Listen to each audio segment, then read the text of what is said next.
I take with me. Not like my biggest one was the fact that he really looked at himself and reevaluated how he wrote human beings.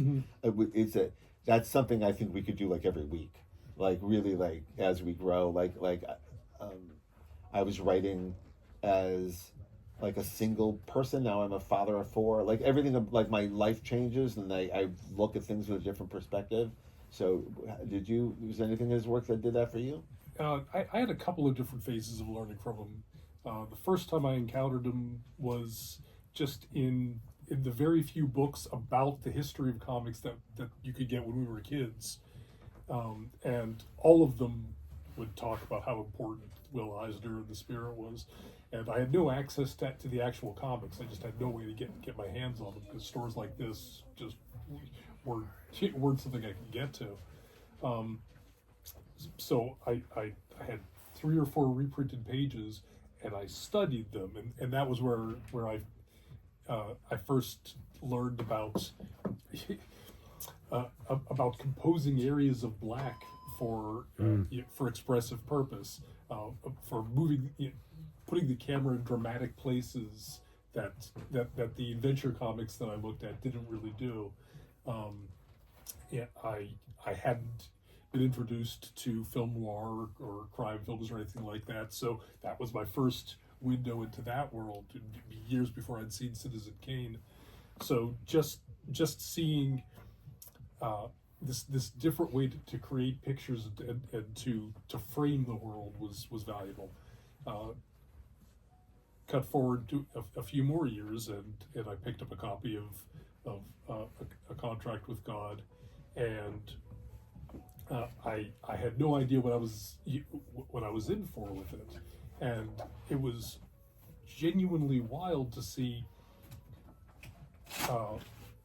observed human reality on the comics page instead of the heightened idealized Genre. yeah. And I recognized types from my own family. Oh, okay, yeah, that's it. I know this. Yeah, I know the slightly crazy elderly Jewish patriarch. I've been in a room with that particular rabbi. Yeah, and it flipped a switch. Wait, comics aren't just pulling from this very very narrow pool of archetypes. There's a whole world you could put on that piece of paper. But as Jewish people, I'm like, oh, I've never seen an actual Jewish person in the media Yeah. like that. I've never seen oh, yeah, I see truth. Yeah. Like, that's a big thing for anyone to see Yeah. of themselves. Yeah, and just the simple graphic choice of printing it in brown ink, which is something that I'd never seen anyone do with the comic before. The way he approached the page as this, I don't even have a vocabulary for this. It all read perfectly clearly, but he wasn't working on a grid of traditional. He got rid of panels at a certain point, which is fascinating. Yeah, the panels were just floated on the page, and yet somehow my eye always knew exactly how to follow this organic arrangement of shapes on there. No, there was definitely something. It's in they mentioned there's a great documentary about him. There's a couple okay ones, but there's a truly great one from the New York Film Festival that Art Spiegelman hosts, and in it, they observe very excellently that in his earlier life, when the Spirit is very hard blacks, like black and white, right? And but the everything is like heightened genre, like it's all like very like but when his observations became more strident in his older age, his work became almost gray tone. Like it was like the blacks went away to gray, and the white, like it had like a different voice was being used to express the humanity. That I was like, wow, that's really interesting, and that lasted for a while. And the panels went away. Things that he was very focused on in comics and sequential art, he seemed to be losing, not interest in, but like, what else can they do? Like, what happens if you don't have panel borders on this, and what happens if, and also another for me a big one was I had heard Sting saying a documentary about Sting. very arrogantly talking about like rock and roll, and he said, rock and roll is a bastard art form, that it's one of those art forms that actually needs whoever's using it to bring something else into it. Like it actually, you have to, like if you're just repeating other rock and roll, like if you're just doing Buddy Holly, you're just doing a multiplicity version of Buddy Holly, you're doing another version of it. But when you bring opera or jazz or country into it, like you have a take that you want to pull into it, you're elevating immediately. You're elevating it, like you're already not failing, right? Yeah. And then like he was bringing jazz and other things into his, and then I remember seeing this going, comics are a bastard art, like comics does that, like comics isn't like screenwriting or poetry or prose writing. It's not line art or painting. It's all of the things that make words and pictures. So whatever your passion is, you bring it in. And then looking at Will Eisner, and you can see New York theater is all over his work. Like the lighting, there's the theatrical. There's always like a spotlight, like on off panel spotlight, like illuminating the emotions of the character as they're like yelling at God or fighting the spirit. There's theatricality that was because the language he was taking in. His MCU was New York theater, right? Like they would go to the theater all the time, and that was the visual language. And he went, I'm gonna take that idea and put it into a comic book. And so watching even Will Eisner do that, like try to pull things into comics that weren't there before, that excited me to no end. And it is like every time I feel the impulse to do that with something. But yeah, that's it's, even if I don't know what I'm going to get, it's the right answer, because that's what Will did, and so many of our other heroes in other mediums. How about you? What'd you learn from? I mean, he changed my visual storytelling. Like first coming up, of course, I studied his work, and I got really lucky. I was working with Mike Allred on the Spirit that was coming out through Kitchen Name dropper. Sink at the time. And I was helping with some backgrounds and stuff, and I got to design this like wonky robot, and Will Eisner drew it on the cover. So I actually designed something Eisner ended up putting on the cover, which was mind-blowing. That's cool. That was super cool, awesome. Yeah. But it was years later, I was working for DC doing their version of the Spirit, and I got to write and draw an issue. So there was all this subconscious impressions that Eisner's work made on me, which is about like how you make the page three-dimensional, how you make a page interactive. The way he would have he would stack the Spirit words together, right? And then the words would become like a city, or he'd be leaning against it and stuff. And that made such an impression on me. I started thinking about like, how does the page do this? And this is when I first started doing stuff like people running through the page like it's a maze. Yeah. And there's different levels of depth to that page. Taking a building and cutting it up like a pie, so somebody's running through the page and stuff, That's awesome. And that even made me think more about panels, how panels are used. Coming up in the 90s, there was a lot of people doing like, you're breaking through a panel, so the panel's literally like crunched up and that kind of stuff. But he just took it to this whole other level where I realized, the panels are almost like music. And like, not only can they guide the eye, they can create tone and shape, and they can do so much more. So depending on the project, because I still like doing like a very straightforward, simple 6-panel grid. But there are certain projects like Murder Inc. that really called for really how do you express the page like a character? How do you express panels like a character? And then on top of that, Taki, who tells story through her colors, she would then take those panels and then give those panels. It was almost like watching Sesame Street when you'd see like they'd have like color bars and somebody's playing music and each color bar had a thing.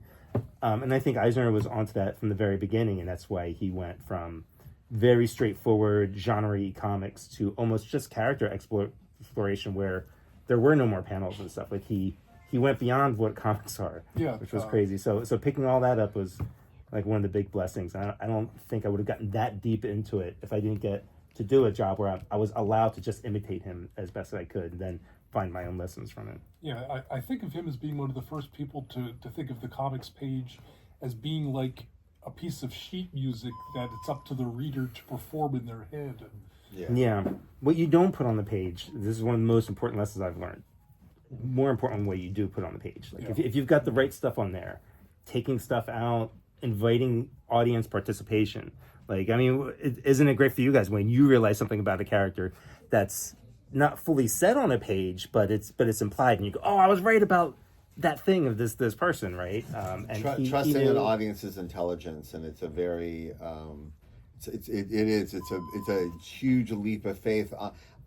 You're literally about someone you might never ever meet. Yeah. So it's incredible. I think I first saw that in his book, The Building, which is my favorite. I love The Building. That's maybe one of my favorites. Yeah, which is it's just the history of a building from like New York City in like late 1800s or mid 1800s, and just the differences and changes. It goes all the way to its demolition at the very end. So spoilers. What's your favorite?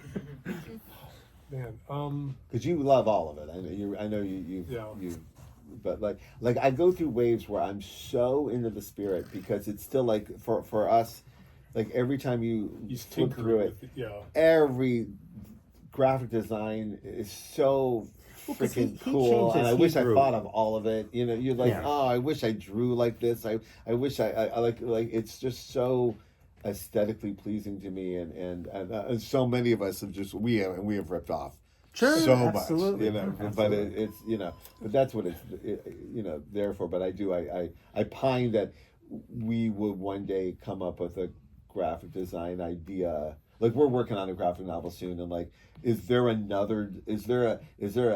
elevated version of that hasn't been like conquered by the thousands of creators that have looked at the spirit and tried to outdo it or tried to be inspired by it? It's on my mind all the time. I just want to be Will Eisner's the spirit. Is that so wrong? Yeah. One shot at this. I was stalling to give you time to No. Yeah, it's hard to pick. I think I don't know. It's not his best. Although it's a terrific book, but an actual sentimental favorite is one he did called The Dreamer, which is a mostly autobiographical thing about thinly disguised versions of himself and other cartoonists at the dawn of the creation of comics, and each of them is coming to this bastard medium in their own way for their own reasons, and I had the pleasure of going through that book with one of my teachers at art school, who worked for Will at the time and was there when all of his anecdotes that are in the story took place, and so reading that book is just tied for me with the experience of sitting with this teacher and saying, "Oh, okay, yeah, that's George Tuska right there. Yeah, he did swing at him, yeah," and things like that, and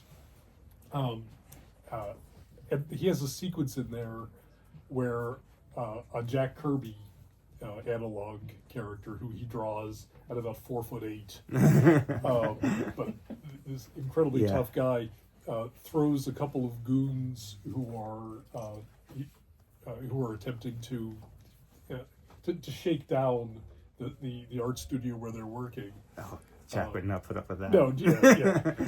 Jack throws them out, and I could sit down and draw that sequence from memory right now. Yeah, where Jack just this huffing, angry. Yeah, it's so interesting how the two of them, like for me, my pillars of artists is Jack Kirby, Eisner, and Toth. Yeah. And Toth is very different than either of the two of them.